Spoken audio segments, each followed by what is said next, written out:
Nei, ég sé þú smelltir á þetta, sem þýðir að þetta vakti athyglina þína. Nú, því þetta er ekki venjulegur þáttur, því þetta er þrælaverslun yfir Atlantshafi.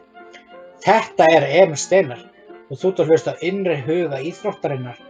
En ég ætla ekki að segja þér frá neinum íþróttum, ég ætla að fara með þér í gegnum sögu þrælaverslu.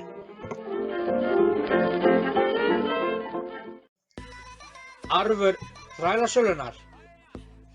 Þrælasalan yfir Atlantshaf sem stóð í 400 ár er almennt talin glæpur gegn mannkyninu. Pælið í þessu fólk. Þrælasala yfir Atlantshafi fyrir 400 árum var talin glæpur gegn mannkyninu, sem er alveg rétt. 12 milljón karla, kvenna og barna voru seld mansali og flutt eins og hverjar aðrar vörur undir þiljum á skipum frá Afríku og til nýlendna í Norður- og Suður-Ameríku. Þannig 12 milljón karla, kvenna og barna voru seld mansala og þeim var flutt frá Afríku til Norður- og Suður-Ameríku þar sem Bandaríkjamenn notuðu þetta fólk sem sína vinnumenn og þjóna. Og ég verð því miður bara að segja þetta gott fólk að þetta er ennþá notað í dag.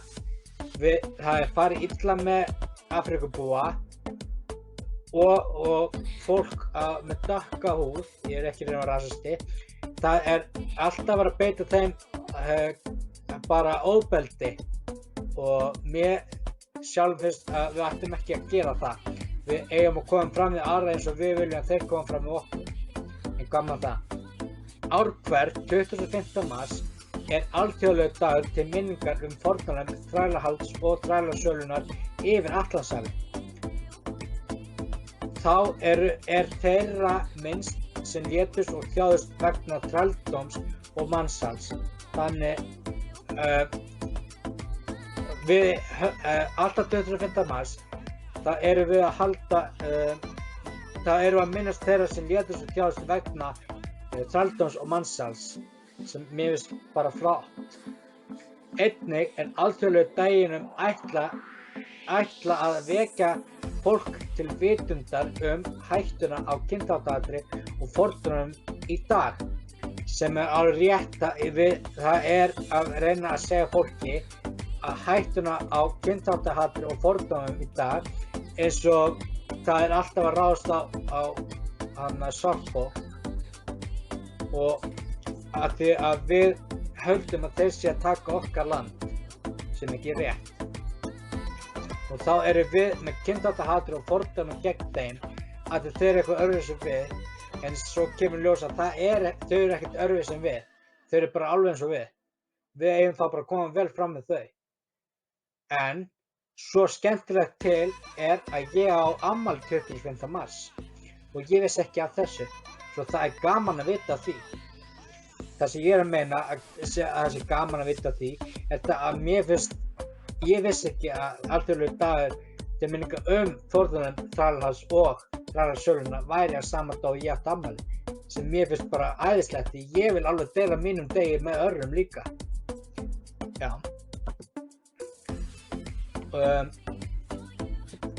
Þrælahald hefur viðgengist frá örófi aldra. Fyrir ekki fólk það sem meina, þrælahald hefur viðgengist frá mörgum árum, en í byrjun 16. aldar hafði þrælahald verið afnumið í Vestur-Evrópu, en þá komust landkönnuðir að því að þrælahald og sala ríkti góðu lífi þar.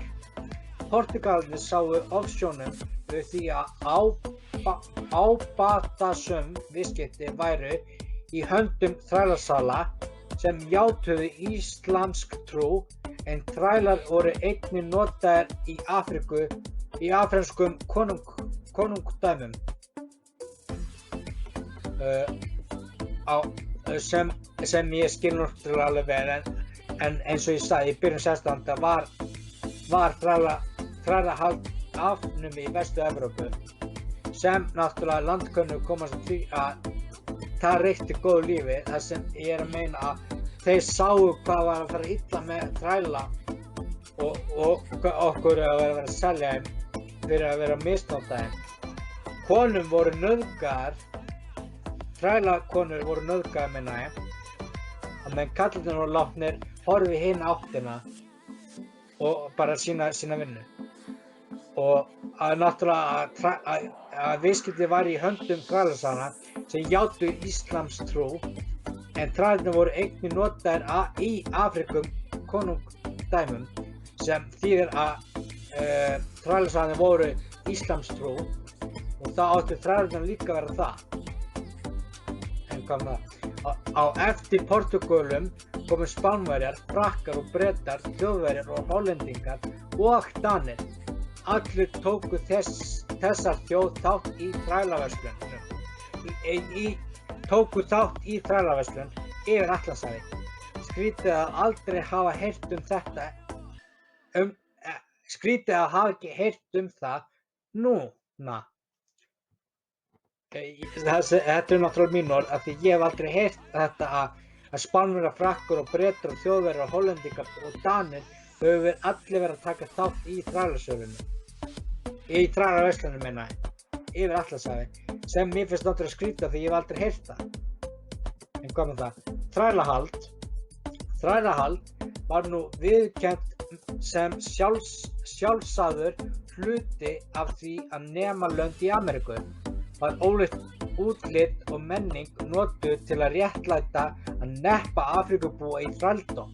Það sem verið að tala þarna að þrælahald var viðurkennt sem sjálfsagður hluti af því að nema lönd í Afríku eftir nöfn á fólki eins og Kristján Kólumbus fann Suður- og Norður-Ameríku, sem náttúrulega ekki rétt að þeir Indíánar fundu Ameríku undan Kristófer Kólumbus, en við erum náttúrulega ekki að tala hann.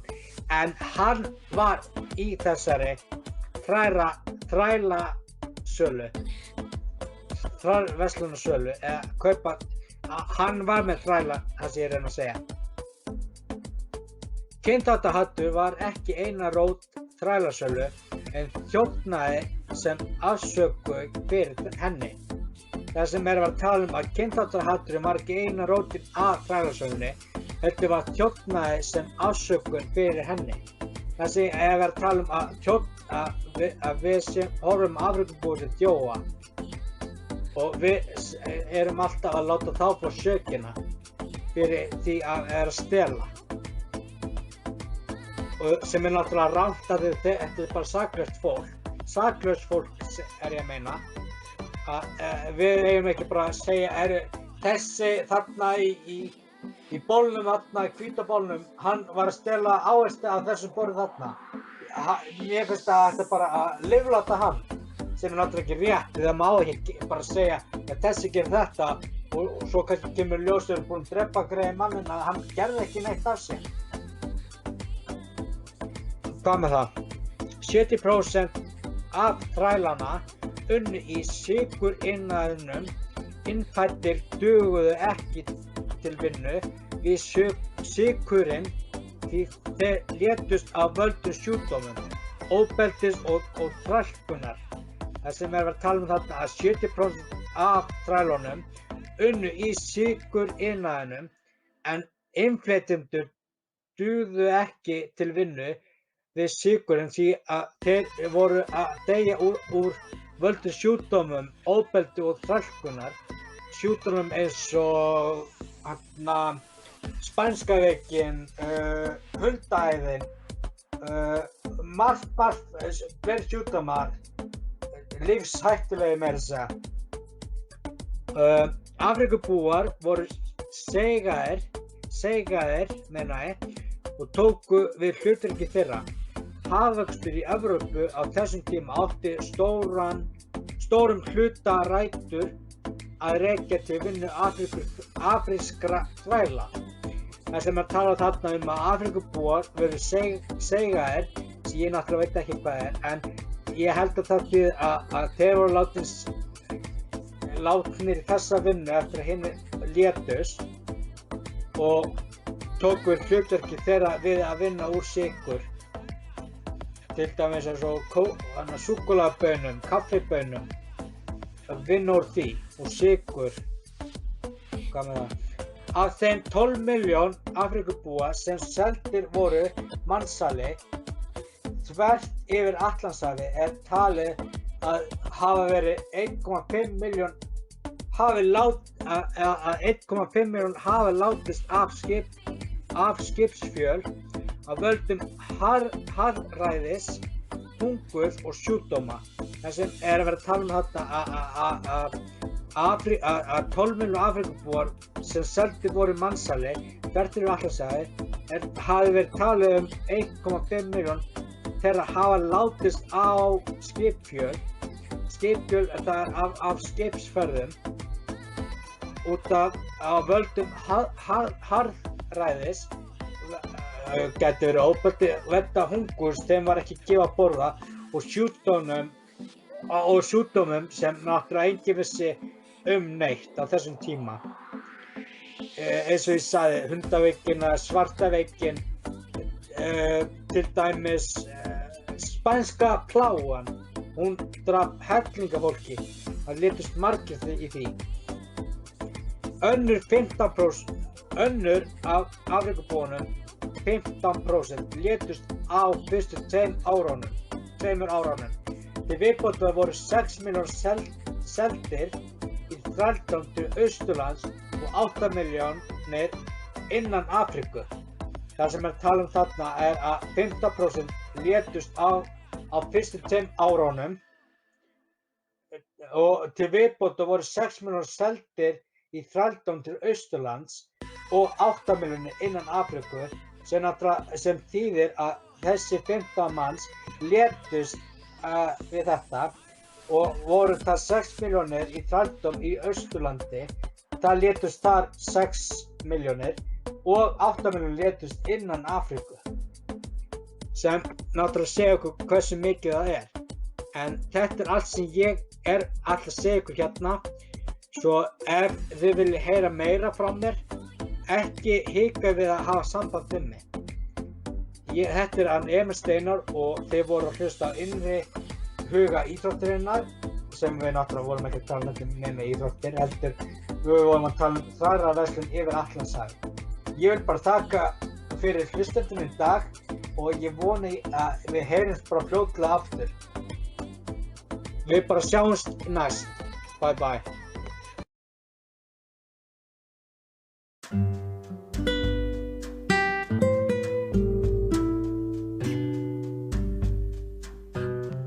Jæja fólk, þetta var ég að kynna fyrir ykkur þrælaverslun yfir Atlantshafið. Ég ætla að vona að ykkur hefur fundið þetta fræðilegt og fyrirgeðu að ég stama allan tíman en ég bara svona því miður. Ég vildi bara enda með þessari setningu að við eigum öll líf. Enginn okkar ætti að þola þetta sem ég var að kynna ykkur fyrir. Þrælasala og bara ásaka fólk fyrir þjófna. Við erum vitug, við erum klár, við erum ekki vitleysingar, við eigum að koma fram við alla eins og allir vilja koma fram við komum fram við alla eins og við viljum að þeir koma fram við okkur. Mér finnst að við ættum að sýna þessu fólki smá tillitssemi. Þetta fólk að reyna að komast áfram í lífinu og meðan við erum bara að sýna fordóma og kynþáttahatur að þau eru kannski með öðruvísi lit á húð en við, þau tala ekki sama tungumál og við, en þetta fólk kemur frá sama stað við, jörðin. Þótt þau séu ekki frá sama landi og við, þýðir það ekki að við ættum bara að hafa fordóma og kynþáttahatur fyrir því að þeir séu eitthvað öðruvísi en við. Ég vil bara láta ykkur vita að ég vil sjá að við komum fram betur við þetta fólk í framtíðinni. Ég vil bara hætta þessu fordómum og kynþáttahatur og ofbeldi, við eigum ekki að beita ofbeldi að því að einhver segir, já þessi gerir þetta, þessi gerir hitt, en það er ekki þannig. Við bara komum fram með þetta fólk eins og þau komum fram með okkur. Ef þau segja góðan daginn, þá segjum við góðan daginn tilbaka. Ef þau halda hurðinni opin fyrir okkur, þá segja þeir, gjör svo vel, og þá segjum við takk fyrir. Við erum ekki bara að segja, æi, þegi þú hana, blökkum maður asniðinn, og svo heimskur að þú ert svartur, og nefnum líka ekkert við þig að þú ert svartur. Það er ekkert þannig. Við erum bara komið fram eins og þau komum fram með okkur, þau eru kurteis við okkur, það er við verðum kurteis við þau. Ef við byrjum eitthvað slagsmál við þeim, beita þeim ofbeldi, þá gera þau það tilbaka, af því þau veit ekki hvað þau að gera annað, af því við erum bara að koma að þeim. Við eigum bara að vera gott við það fólk, við eigum að sýna tillitssemi og við eigum að njóta þessa stund sem við höfum. Hvað vitum við hvað er í framtíðinni? Kannski erum við ekkert öðruvísi en allir aðrir. Ég vildi bara segja ykkur þetta fólk. Þannig að ég kannski sé ykkur kannski næst. Og ég vil bara enn og aftur þakka fyrir að hafa hlustað á þessa kynningu hjá mér, og ég ætla bara að vona að við sjáumst bara í framtíðinni. Þetta er Emil Steinar og þú varst að hlusta á Innri huga íþróttarinnar, og ég sé ykkur næst. Bye bye.